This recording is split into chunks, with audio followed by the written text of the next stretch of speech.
হুজুর আল্লাহ পাক আপনার সাথে কি মুআমালা করছে, কেমন ব্যবহার করছে? আব্দুল্লাহ ইবনে মুবারককে ওনার শাগরেদ জিজ্ঞেস করছে। তা বলছে যে আলহামদুলিল্লাহ, আলহামদুলিল্লাহ, আল্লাহ পাক আমার সাথে অনেক ভালো ব্যবহার করেছে। আমার মনে চাওয়ার চাইতে পাওয়া বেশি দিয়ে দিয়েছে। আমার মনে হয় আমার যোগ্যতার চেয়ে আল্লাহ বেশি দিয়ে দিয়েছে। তবে একটা জিনিস খেয়াল খেয়াল, আসল জায়গায় এদিক ওদিক তাকালে মার খেয়ে যাবেন। একটা বিষয় ঘটে গেছে বেটা, আমার চাইতে কোনো এক দিক দিয়ে, সব দিক দিয়ে না, কোনো এক দিক দিয়ে আমার বাড়ির কাছের এক কর্মকার ছিল, তারে আল্লাহ তাআলা সম্মান বেশি দিয়ে দিয়েছে। এক কর্মকার ছিল, তারে আল্লাহ একদিক দিয়ে সম্মান আমার চেয়ে বেশি দিয়ে দিয়েছে। ঘুম ভেঙে গেছে। এখন ওই কর্মকাররে খুঁজতে বেরোইছে। খুঁজতে খুঁজতে আইসা পাইছে এই রাস্তার এই পাশে আব্দুল্লাহ ইবনে মুবারক রহমাতুল্লাহের বাড়ি, আর অপর পাশে সেই কর্মকারের বাড়ি। খুঁজে পাইছে ছোট্ট একটা ঘর, চতুর্পাশ থেকে গ্রাম্য পাতা পুঁতে দিয়ে বেড়া দেয়া। বাইরের থেকে উনি ডাক দিয়েছে, এটা কি কর্মকার সাহেবের বাড়ি? এটা কি কর্মকার সাহেবের বাড়ি? কর্মকার সাহেব আছেন? কামার, কামার বোঝেন তো, কর্মকার কামার, কামার সাহেব আছেন? তো এখন ভিতরের থেকে বাড়ি ছেলে পেলে নাই, কর্মকার তো নাই।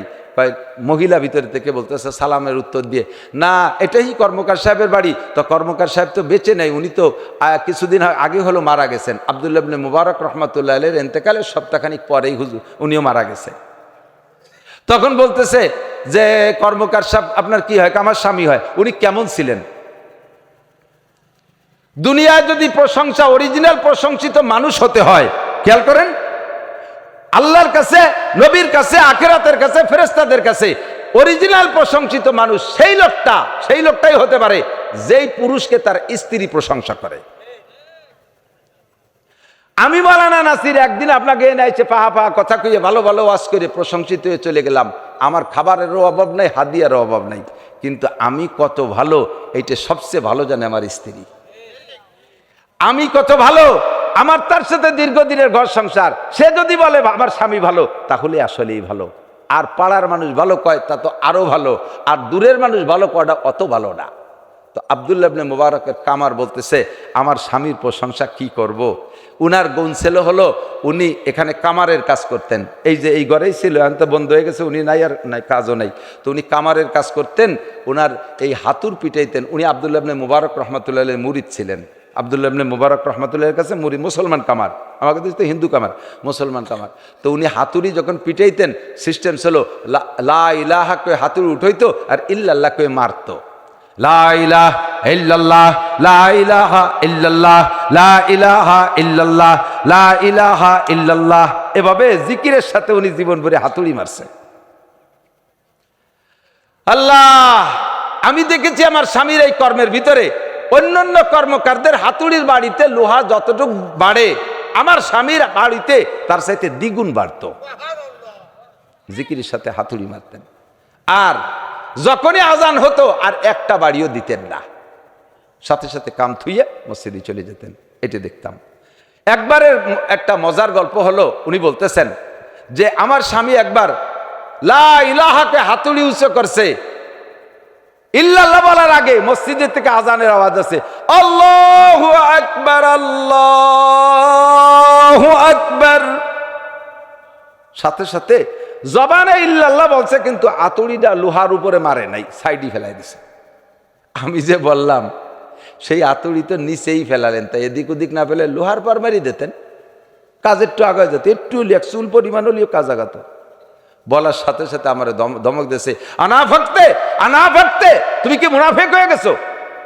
মুয়াজ্জিন আল্লাহর পক্ষ থেকে বলে আল্লাহ বড়, আর এর মধ্যে তুমি আমার হাতুড়ি লোহার পর মারতে বলো, তার মানে আল্লাহর চাইতে লোহা বড়। আমি ওয়াদা করছি, ওয়াকাবিলতু জামিয়া আহকামিহি ওয়া আরকানিহি, তোমার সকল বিধিবিধান মানিয়া লইলাম, আজান হবে আর তারপরে আমি লোহায় পিটেন দেব, তুমি আবার এই কুবুদ্ধি কেন দাও?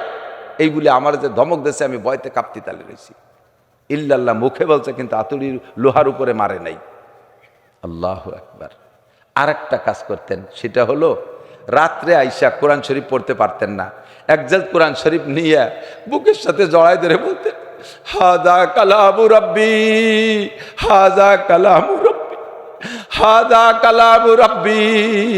আল্লাহ, এই যে আমার রবের কালাম, এই যে আমার রবের কালাম, আমি পড়তে পারি না। আব্দুল্লাহ ইবনে মুবারক রহমাতুল্লাহ আলাইহি কোরআন পড়ে, আল্লাহ আব্দুল্লাহ ইবনে মুবারক কত বড় বুজুর্গ, সারা রাত ইবাদত বন্দেগি করে, দিন রাত কোরআন কিতাব পড়ায়, সব ইবাদত করে সহি ভাবে। জান্নাতের ভিতরে আব্দুল্লাহ ইবনে মুবারকের মর্যাদা কত বেশি হবে। আমি মূর্খ অশিক্ষিত, আমি কিছু জানি না, আমি কোরআন পড়তে পারি না। আল্লাহ আব্দুল্লাহ ইবনে মুবারক কত দামি মানুষ, এই বলে শুধু আব্দুল্লাহ ইবনে মুবারকের প্রশংসায় পঞ্চমুখ থাকতেন। একা একা আমরা কেউ জানি না। রাত্রে জায়গা জায়গা তাহাজ্জুদের পরে দোয়া মুনাজাতের ফাঁকে ফাঁকে আব্দুল্লাহ ইবনে মুবারক রহমাতুল্লাহ আলাইহিকে নিয়ে এভাবে আল্লাহর কাছে বলতেন। খবরটা শুনে ওই খলিফা চলে গেছে। পরের রাত্রে আবার স্বপ্নে দেখে আব্দুল্লাহ ইবনে মুবারক রহমাতুল্লাহ আলাইহিকে স্বপ্নের ভিতরে আবার জিজ্ঞেস করছে, হযরত আল্লাহ পাক আপনার সাথে কেমন ব্যবহার করেছেন? বলেন খুব ভালো ব্যবহার করেছে, তবে কর্মকারের মর্যাদা আল্লাহ আমার থেকে বাড়াই দিছে। কয় হুজুর কেন বাড়াইলো?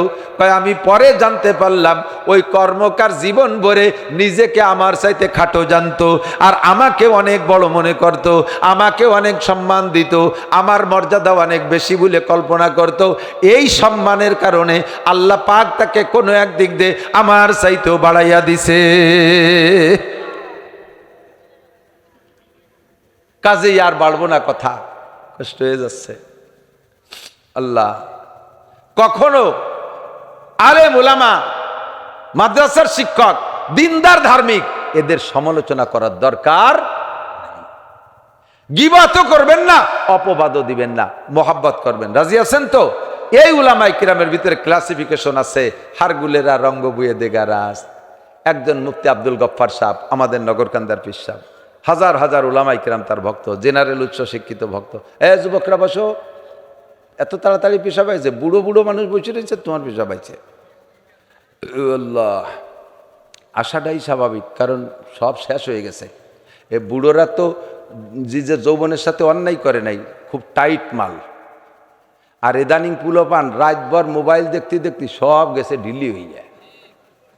2 কিলোমিটার জাতি জাতি 3 বার পেশাব করা লাগে পথে। মোবাইলই মারিয়ে দিছে, মোবাইলই মারিয়ে দিছে। মোবাইলে যারা বেহায়া ছবি দেখবা, মোবাইলে যারা বেহায়া ছবি দেখবা, নারী বলো আর পুরুষ বলো, সবচাইতে বেশি মাইর খাবা, সবচেয়ে বেশি মাইর খাবা যৌবনের উপরে। যৌবন শেষ, যৌবন শেষ। 2 নম্বর মাইর খাবা চোখের উপরে, চোখের উপরে। এই 70-80 বছরের বুড়োরা তারা মোবাইল চোখে দেখে নাই সেই সময়। এখন যা টিয়ার আড্ডায় দিয়ে কথা কয়, ওই ফেসবুক আর ইউটিউবের দিকে এরকম মেয়ার নিরিক মেরি তাকে তাকায় থাকে না। আল্লাহ রহমতে 80 বছরের বুড়োরাও এখনও খালি চশমা, খালি চোখে বিনি চশমায় কোরআন শরীফ পড়ে। এরম আছে না নাই? পেপার পড়ে, পত্রিকা পড়ে, বই পড়ে। আর আজকাল 8-10 বছরের পোলা পান চশমা ছাড়া পায়খানার দরজা খুঁজে পায় না, উঠোনে মেডি দেয়। সত্যি কথা কইছি না? জন্মের সত্যি কথা কইছি।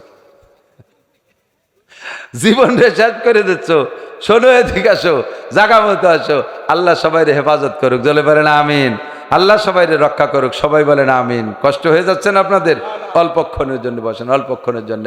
যেই কথা বলছি যে মোবাইলে সব শেষ করে দিয়েছে, এর থেকে যথা পরিহার করার চেষ্টা করেন। একটা লিমিটেডের মধ্যে আসেন, সীমাবদ্ধতার মধ্যে আসেন। অবিরাম নফসকে অধিক নিয়েন না। হাজার হাজার মাদ্রাসার ছেলে এই মোবাইলের নেশায় লেখাপড়া ছাড়িয়ে দিয়ে চলে গেছে। স্কুল কলেজের ছেলেদের মোবাইল নিয়ে অত বাধ্যবাধকতা নাই, যার কারণে তারা ওপেনে আমল করতে পারতেছে। তাকে লেখাপড়া যেটুকু হোক আর নাও ক্লাস পার করতেছে। মাদ্রাসার ভিতরে আমরা মোবাইল ব্যবহার করতে দেই না, মোবাইলের নিশায় মাদ্রাসা পড়ালেখা বাদ দিয়ে চলে যাচ্ছে। বুঝে উঠতে পারতেছি না, আমরা মোবাইল বন্ধ করছি তার উন্নয়নের জন্য, তার উপকারার্থে। এখন দেখতেছি যে তার উপকার করতে যে আরো ক্ষতি ডবল হয়ে যাচ্ছে। এই মোবাইল ঠেকাতে যে টোটাল বাদ দিয়ে চলে যাচ্ছে। কোন দিক যে কি রায় দেবো এই বুঝে উঠতে পারতেছি না। আল্লাহ তাআলা সকলকে সহি বুঝ দান করে, বলে না আমিন। আল্লাহ পাক রব্বুল আলামিন। খেয়াল করেন, খেয়াল করেন, সব টুক বেজি গেছে, আর বড় দেবে না।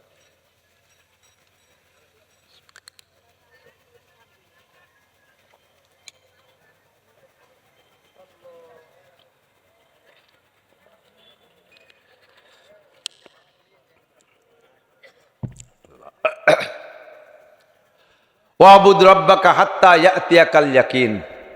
লম্বা বয়ান, এই জায়গা অনেক লম্বা বয়ান।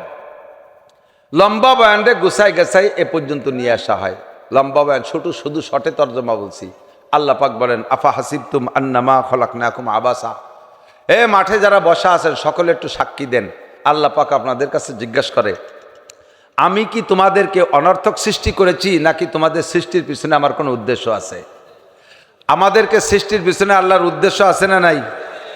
আমি তাই কোনো কাজ নিরুদ্দেশ্য করি না, যা করি পিছনে একটা উদ্দেশ্য আছে, আছে না?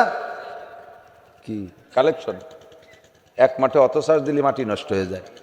হ্যাঁ, কি দেই